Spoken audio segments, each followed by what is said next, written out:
Imagine stepping into a place that feels less like just a rental, more like walking into a story, a real retreat where history, art, nature, they're all woven together.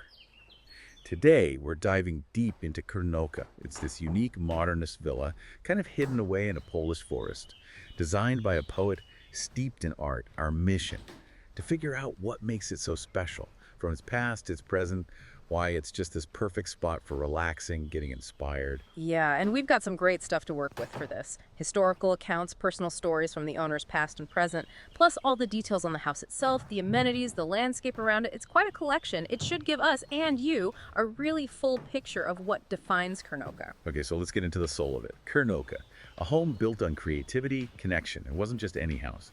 Designed back in 1969 by Ludwika Jerzego Kerna, famous poet, and his wife Martą Stebnicką, an actress. They really poured themselves into it. But here's the thing that gets me. Why Runo? Why build this modernist place out there? Well, it's a great story, actually. They were genuinely trying to escape their place in Krakow. Small. And apparently, pretty smelly. Seriously, nearby meat and chocolate factories. No kidding, chocolate factory. Yeah. So they were looking for peace, quiet, inspiration, a refuge. And they found Runo. And they didn't just build it alone, they really connected with the locals, especially Maria and Franciszek. They became almost like family, the sources say. That's lovely. And the craftsmen, too. They mention Mikosz Dąbrowski, the stonemason. Apparently, he could talk to stones. Stanisław Szabla did the carpentry, even the original furniture. And Mieczysław Zarsza, he was the guy who managed to get all the materials there, which sounds like it was quite a feat back then. Wow, it's like a real community effort. And it quickly became this hub for artists, didn't it? You can almost picture it, this vibrant place, people coming and going. Like film director Wojciech Haas and Jerzy Skardziewski, the set designer. They worked on Lauka there. Exactly. Haas and his wife were regulars. Skardziewski and Lydia Mintitz used parts of the house while working on that film. The guest list is, well, pretty impressive.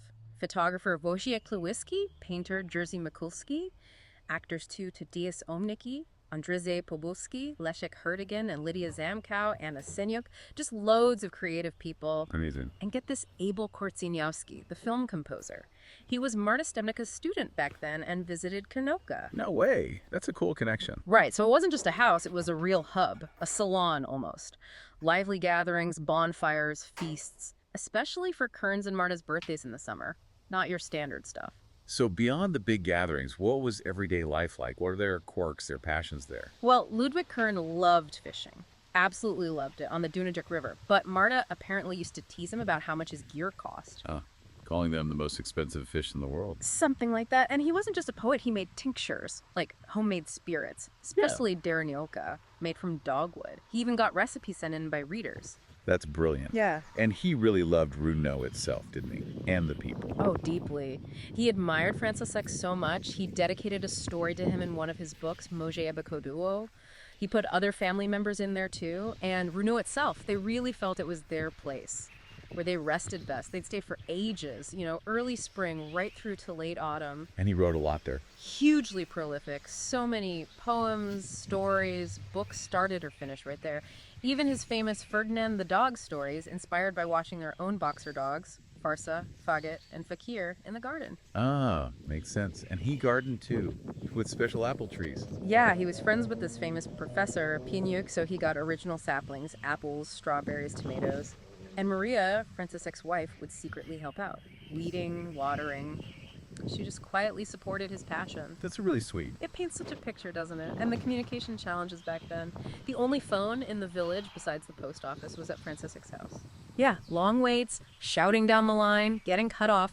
But Kern still preferred that to driving back to Krakow in his car. Apparently it was this distinctive black and white Wartburg. Quite a sight. It really highlights their personalities, doesn't it? Marta being the sociable one. Oh, definitely. Very lively, talkative, the life of the party, you imagine. Whereas Ludwik Kern, he was quiet, reserved, which is funny because his writing is so witty and, well, humorous. Right, a total contrast. Exactly. He wasn't one for small talk, preferred short, sharp replies, disliked anything artificial or loud, just calm, serene. It's that paradox, isn't it? The quiet observer crafting these joyful stories. Yeah, it shows creativity doesn't always have to be loud. Precisely. It often comes from that quiet place, that observation. So Krnoka's soul is clearly rooted in this fascinating past. But how does that translate to today? What's it like for guests now? It's a really nice continuation, actually. The house stayed in the family, so to speak. Marcin, who bought it, is Maria's grandson, so there's that direct link. And he's kept it remarkably true to the original state. You can still find Kern's fishing rod, some of Marta's hats. There's even an angel figure in the living room they say looks after everyone. That's lovely. And the owner's philosophy. It's very much about sharing our home, as he puts it, from the heart, believing the good you put out comes back. He really stresses it's for peaceful rest or creative work, keeping that original spirit alive. That's a great approach. But how do you modernize a place like that without losing its soul? Providing modern comforts, I mean. That's the key question, right? And it seems they did it really thoughtfully. It wasn't just a lick of paint. It was a proper restoration, blending modern stuff with the original 60s vibe. Bright interiors, comfy, but with those little reminders, an old typewriter, the original library. Mm-hmm. And it's practical, too. It's actually energy positive now, thanks to solar panels. And the pool, get this, uses filtered rainwater, heated by solar power, too. Wow, that's impressive. Sustainable. Totally. Plus, good fiber optic internet if you need it. But crucially, the forest all around gives you total privacy, total quiet, perfect for chilling out or getting work done. Sounds like a really smart blend.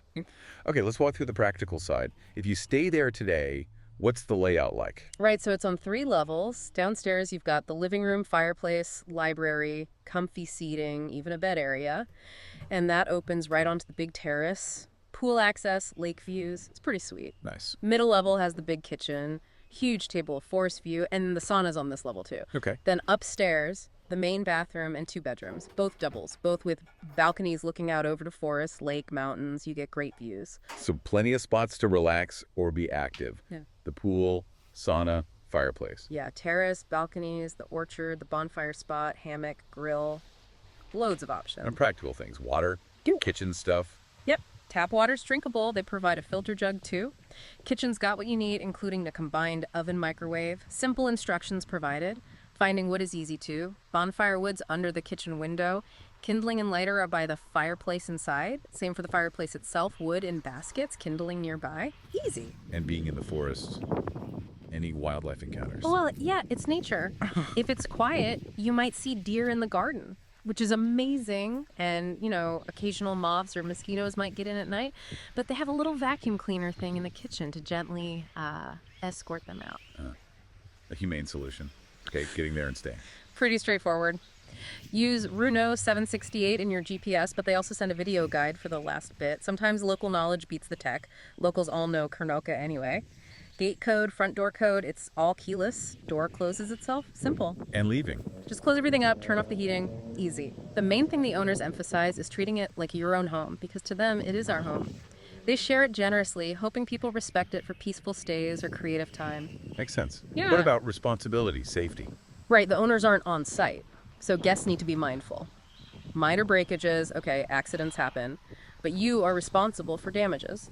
And there are valuable, unique items there, mementos, art just for looking at, not using. Got it. They suggest considering liability insurance often covers accidental damage for a small cost. Obviously can't replace sentimental value, but helps with material things. And they provide a contact number for any issues or questions during your stay. Okay. And the pool and sauna. Use at your own risk, basically. Standard stuff. For the sauna, there are clear instructions on site. Right knob for time, left for power. Gets up to 100 Celsius in about an hour. And crucially, don't pour water on the heater. They say the humidity is set correctly already. And use towels, obviously, for hygiene. Right. Makes sense. Yeah. So beyond the villa itself, what's there to do in the Runo area? Oh, loads. Just staying put, you can raid that amazing library Kern and Stebnicka put together. And stargazing. Seriously, the sky is so clear there. Milky Way, satellites. You can see it all from the bonfire spot or even the pool. Sounds amazing. And for kids, or just playing around, swing, sandbox, slackline in the garden. Even a monkey grove in the forest nearby. What about the lake? Lake Runo. Full range of water sports. Swimming, paddleboarding, sailing, kayaking, fishing. Their side of the lake is a silent zone, which is nice and peaceful. But other parts allow motorboats, jet skis, if that's your thing. Plenty of places nearby rent out boats, kayaks, paddle boats. And land-based stuff. Yeah. Hiking. nature. Absolutely. Forest walks everywhere, great for mushroom picking in season. Right behind the house are the Skaki Runavsky climbing walls. Apparently they have fantastic sunset views too. Ooh, nice tip. And connecting to the bigger picture, Runo is on the Blue Beskid hiking trail. And also the Veliginiczek cycle route. That cycle route is incredible, maybe the best in Poland. Over 230 kilometers long, through mountains, around lakes, past 7 castles. 7 castles. Yeah, and 4 of them are really close to Karnoka. It's kind of amazing. Wow. Any other activities nearby? Yep, there's a horse stable with riding lessons. You can even book private scenic flights over the area or boat cruises on the lake. Lots of options. And Runo itself has history, right? It was on the old Amber route Exactly. since the Middle Ages. So the whole area is just packed with historical sites. It's not just castles miles away. You've got stuff practically on your doorstep. A 16th century bellyard, 14th century castle ruins, both just a kilometer away. Really close. Yeah.